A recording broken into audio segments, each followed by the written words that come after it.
Hey guys, welcome back in my YouTube channel और स्वागत है आप लोगों का इस वीडियो में। और इस वीडियो में हम बात करने वाले हैं क्या बैंक जो हैं वो प्राइवेट हो जाएंगे।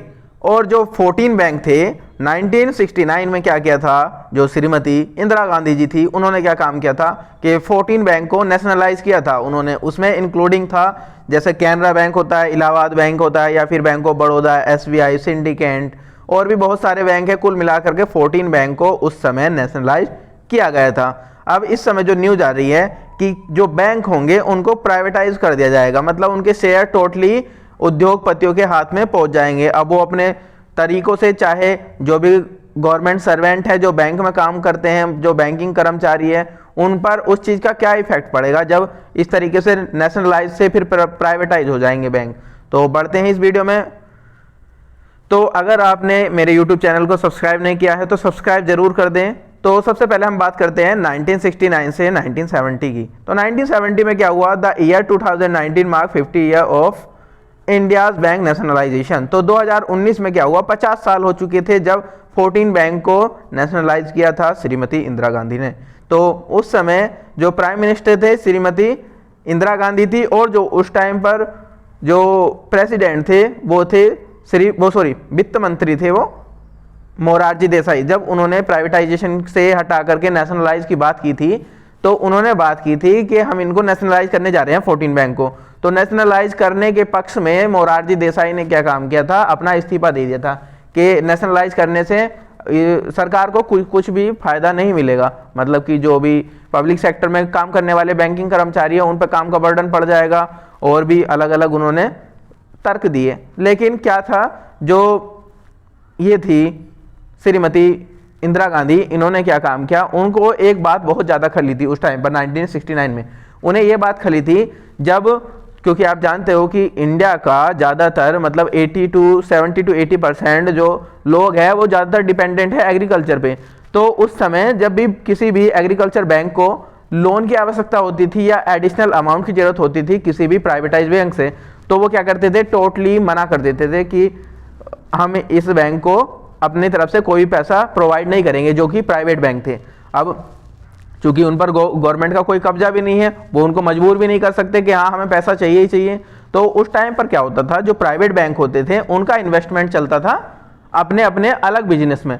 जैसे मान लिया कोई हम एक कैंडिडेट मान लेते हैं जिसका अपना खुद का बैंक है, प्राइवेट बैंक है, और वो अच्छे से ग्रो कर रहा है, मतलब उसके अंदर में बहुत सारा अमाउंट रखा है। तो वो क्या करता था, अपने अमाउंट को अपने काम के लिए इन्वेस्ट करता था, या जो भी अपना पार्टनर होगा उसके लिए इन्वेस्ट करता था।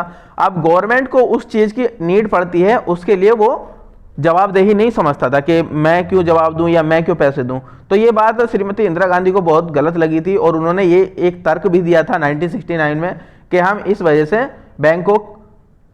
बैंकों का राष्ट्रीयकरण कर रहे हैं कि कल के दिन को अगर हमें पैसों की जरूरत पड़ेगी तो हम क्या करेंगे, अपने हक से जब हमारी इच्छा होगी तब हम बैंक के अमाउंट को अपने सरकार के या अपनी जो जनता है उनके कामों के प्रति यूज कर सकते हैं। अब उस टाइम पर देखो, अगर हम डॉलर की बात करें तो 4.79 मतलब लगभग 5 रुपए के करीब हम मान लेते हैं कि $1 की कीमत जो थी वो 5 रुपए के बराबर थी। लेकिन जब 1962 में चाइना से वार हुआ और 1965 में क्या हुआ, पाकिस्तान से वॉर हुआ, तो उस टाइम पर क्या हुआ कि इंडिया का जो रुपीस था उसकी करेंसी अचानक से गिर गई, मतलब उसकी वैल्यू आराम से मतलब कि फॉल हो गई। तो जहां पर 4 या 5 रुपए की वैल्यू थी $1 में, वहीं पर उसकी वैल्यू बन गई थी 7 रुपये। तो उसके लिए भी उसको क्रिटिसाइज किया गया था। लेकिन उस समय एक अनएक्सपेक्टेड वॉर हो गई थी, दो लगातार पिछले मतलब 5 साल के पीरियड में ही 2 बार वॉर हो जाना, वो भी इंटरनेशनली। तो बहुत ज़्यादा डिसअपॉइंटेड थी उस टाइम की गवर्नमेंट। लेकिन कांग्रेस सरकार के पास क्या थी, उस टाइम पे मेजोरिटी थी। तो 425 में से शायद उनके पास 361, 1962 में जब उनका चुनाव हुआ था तो 425 सीट में से उसके पास 361 थी, तो फुल्ली मेजोरिटी के साथ थी। तो उन्हें सत्ता चलाने में ज़्यादा दिक्कत का सामना नहीं करना पड़ा, और किसी भी फील्ड में उन्होंने स्लो डाउन नहीं किया था, ना ही किसी चीज़ को उन्होंने प्राइवेटाइज किया था। अब देख लीजिए, आज की डेट में अगर हम रुपीज़ की बात करें तो वो लगातार ही डिमोलिश होता जा रहा है, मतलब कि गिरता जा रहा है। तो आज की डेट में 72.52 इंडियन रुपीज़ है, $1 की वैल्यू है। ये आप देख सकते हैं, ये 16 मार्च का आंकड़ा है। अब ब्लूमबर्ग का आर्टिकल है कि उन्होंने जो तर्क दिया था कि जो थी इंदिरा गांधी जो थी, उन्होंने नेशनलाइज क्यों किया था बैंक को। तो सबसे पहले उन्होंने इंपीरियल बैंक को बनाया था स्टेट बैंक ऑफ इंडिया, और लगभग 1955 में ही उन्होंने एक अधिपत्य जारी कर दिया था कि हम क्या करेंगे, लगभग 80% बैंक को गवर्नमेंट बना देंगे, मतलब उनको राष्ट्रीयकरण कर देंगे कि वो क्या होगा, टोटली अंडर इंडियन गवर्नमेंट के अधीन काम करेंगे। अब उस टाइम पर जब 80% बैंकों का उन्होंने राष्ट्रीयकरण कर दिया तो उस टाइम के लोगों को थोड़ा खराब सा लगा कि सरकार क्या करना चाह रही है, जैसा इस समय प्राइवेटाइज करना पड़ रहा है। लेकिन उस टाइम का जो इफेक्ट था वो जो मतलब आम आदमी था उनको बहुत सहूलियत हुई, क्योंकि उन्हें किसी भी तरीके से, मान लिया जैसे 80% जनता जो थी वो कृषि पर डिपेंडेड है। अब उन्हें क्या चाहिए होता है, जो छोटे छोटे किसान हैं उन्हें छोटे छोटे अमाउंट का लोन लेना पड़ता है, जो कि उस टाइम पर प्राइवेट बैंक में जाकर के थोड़ा उनको बहुत ज़्यादा मुसीबत का सामना करना पड़ता था, और मोस्ट ऑफ द केस में वो देते भी नहीं थे, और 2-2 3-3 साल किसानों की फसल एज इट इज़ पड़ी रहती थी, उसमें फसल ग्रो नहीं होती थी। तो इसका एक बहुत बड़ा तर्क दिया था, और तर्क काफ़ी हद तक मैं अपना ओपिनियन बोलता हूँ तो ये बहुत अच्छी बात थी कि जब किसी दूसरे के हाथ में, मान लिया आप ही के पैसे हैं और आप अपने घर में काम कर रहे हो पैसों का, तो अगर जरूरत पड़ने पर आपको वे पैसे माता पिता को देने पड़े तो आपको दे देने चाहिए। ये थोड़ा ही नहीं कि मेरा पैसा है तो मैं अपने काम के लिए इन्वेस्ट करूंगा, तो ये गलत बात थी। तो उसी टाइम पर क्या होता था, प्राइवेट जो कंपनियां थी या जो प्राइवेट उद्योगपति थे वो यही काम करते थे, अपना पैसा अपने यूज में। अगर इंडियन गवर्नमेंट के अधीन तुम होते तो इंडियन गवर्नमेंट पूरी तरीके से अधिकार में होती कि इस पैसे को हम यूज कर सकते हैं। तो उस टाइम पर जो देखो मर्ज हुए, आज की डेट में 12 बैंक हैं जो नेशनल बैंक है, तो उसकी सूची मैंने यहाँ पर रखी है, जैसे state bank of India, national bank of India and bank of Baroda.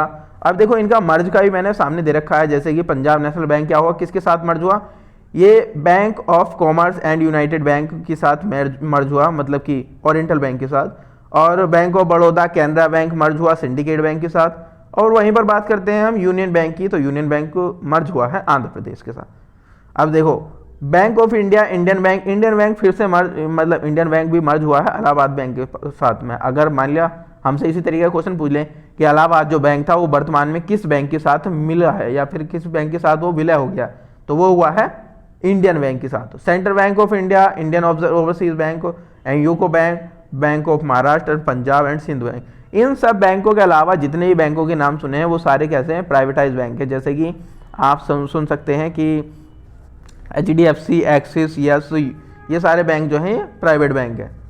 अब बात करते हैं हम इंदिरा गांधी नेशनलाइज 14 बैंक, तो मैंने स्टार्टिंग में बता दिया है और स्टार्टिंग से यही बता रहा हूँ कि 14 बैंक को उन्होंने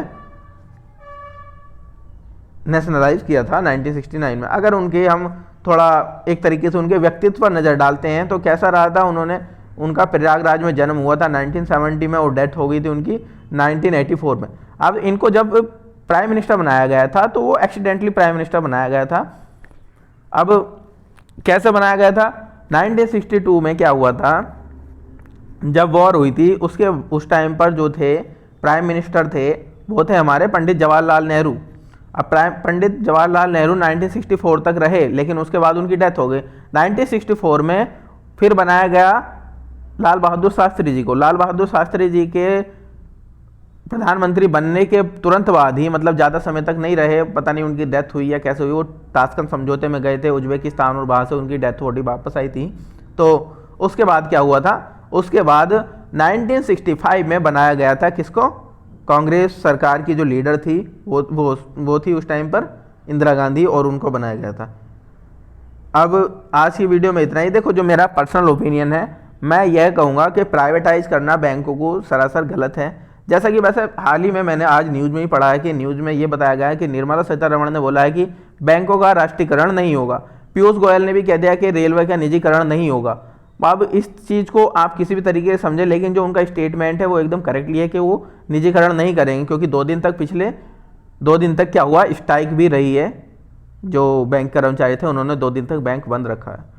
तो मेरा जो पर्सनल ओपिनियन है, देखो अगर निष्पक्षता लाना चाहते हो कि किसी भी फील्ड में जो काम करने वाले कर्मचारी हो वो निष्पक्ष काम करें, तो पहली बात तो सबसे हमें मतलब कि जिनके अंदर एबिलिटी है, जो एबल है उस काम को करने के लिए, उनका स्टाफ बनाया जाए। अब मान लीजिए हम कहते हैं कि जो पॉपुलेशन है, ये एक बहुत बड़ा मुद्दा है बेरोजगारी का। तो बेरोजगारी पर अगर हम बात करें, मैं एक छोटी सी बात बोलता हूँ, तो देख लीजिए अगर मान लिया आपके घर में 4 सदस्य हैं तो 4 सदस्यों में काम ज़्यादा रहेगा कि कम रहेगा, ऑब्वियसली सी बात है कि काम कम रहेगा।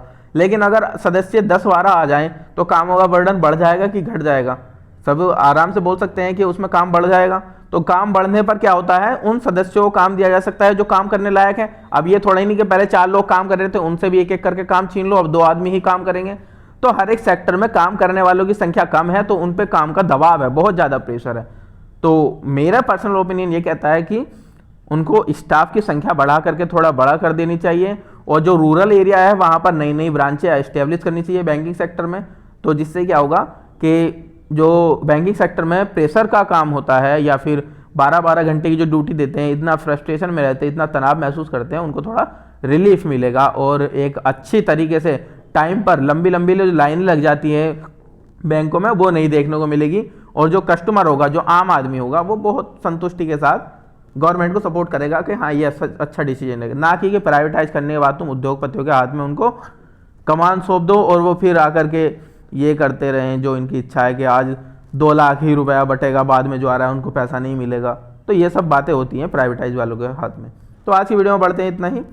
तो सब्सक्राइब करना ना भूलें और thank you for listening me. Have a good day.